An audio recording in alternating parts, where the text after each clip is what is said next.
ഇടതു കോട്ടകൾ തകർന്ന് തദ്ദേശ തെരഞ്ഞെടുപ്പിൽ കേരളത്തിൽ UDF തരംഗം. ത്രിതല പഞ്ചായത്തുകളിലും കോർപ്പറേഷൻ നഗരസഭകളിലും മുന്നേറിയ UDF ചരിത്ര വിജയം നേടി.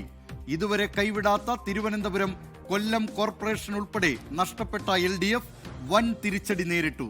തലസ്ഥാന നഗരത്തെ കോർപ്പറേഷൻ പിടിച്ചും കഴിഞ്ഞ തവണത്തേക്കാൾ സീറ്റുകളിൽ വിജയിച്ചും BJP കുതിപ്പ് നടത്തി.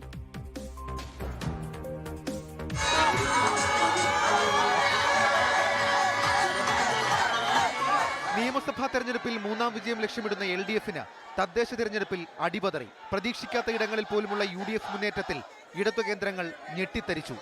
തിരുവനന്തപുരം കോർപ്പറേഷൻ പിടിച്ചെടുത്ത BJP കേരള രാഷ്ട്രീയത്തിൽ പുതുയുഗത്തിന് തുടക്കമിട്ടു.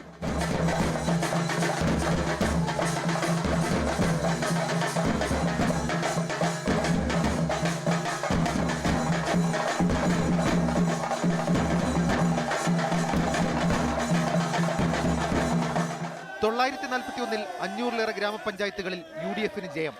200-ഓളം പഞ്ചായത്തുകൾ LDF-നെ കൈവിട്ടു. 25-ഓളം പഞ്ചായത്തുകളിൽ BJP-ക്കാണ് മേൽക്കൈ. എറണാകുളത്തെ കിഴക്കമ്പലം, ഐകരനാട് പഞ്ചായത്തുകൾ ജയിച്ചപ്പോൾ കുന്നത്തുനാടും മഴുവന്നൂരും 2020-ക്ക് നഷ്ടമായി. തിരുവാണിയൂർ പഞ്ചായത്ത് LDF-ൽ നിന്ന് 2020 പിടിച്ചെടുത്തു. 152-ൽ 80-ഓളം ബ്ലോക്ക് പഞ്ചായത്തുകൾ UDF-ന്. LDF-ന് 50-ലേറെ ബ്ലോക്ക് പഞ്ചായത്തുകൾ നഷ്ടമായി. 86-ൽ 50-ന് മുകളിൽ മുനിസിപ്പാലിറ്റികളിൽ UDF, കോർപ്പറേഷനുകളിലും LDF-ന് കനത്ത നഷ്ടം. ഇതുവരെ വിജയിച്ചിരുന്ന തിരുവനന്തപുരം, കൊല്ലം കോർപ്പറേഷനുകൾ LDF-നെ കൈവിട്ടു. അഭിമാന പോരാട്ടത്തിന് വേദിയായ തലസ്ഥാന നഗരത്തിൽ ഇനി BJP-യുടെ മേയർ. ഇവിടെ UDF നിലമെച്ചപ്പെടുത്തിയപ്പോൾ LDF-ന്റെ ഉറച്ച സീറ്റുകൾ ഉൾപ്പെടെ അട്ടിമറി. കൊല്ലം കോർപ്പറേഷനിൽ UDF-ന് അപ്രതീക്ഷിത ജയം. UDF തേരോട്ടത്തിൽ കൊല്ലത്തെ ഇടതുകോട്ട തകർന്നടിഞ്ഞു.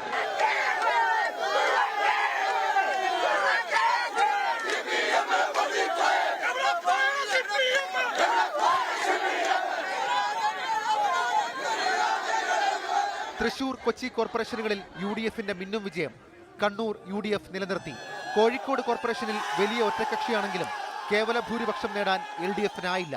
നിയമസഭാ തെരഞ്ഞെടുപ്പിന് മാസങ്ങൾ മാത്രം ബാക്കി നിൽക്കെ ഉണ്ടായ മുന്നേറ്റം UDF-ന് വലിയ ആത്മവിശ്വാസമാണ്. തിരുവനന്തപുരം നഗരത്തിലുൾപ്പെടെ BJP-ക്കും പ്രതീക്ഷകളേറെ.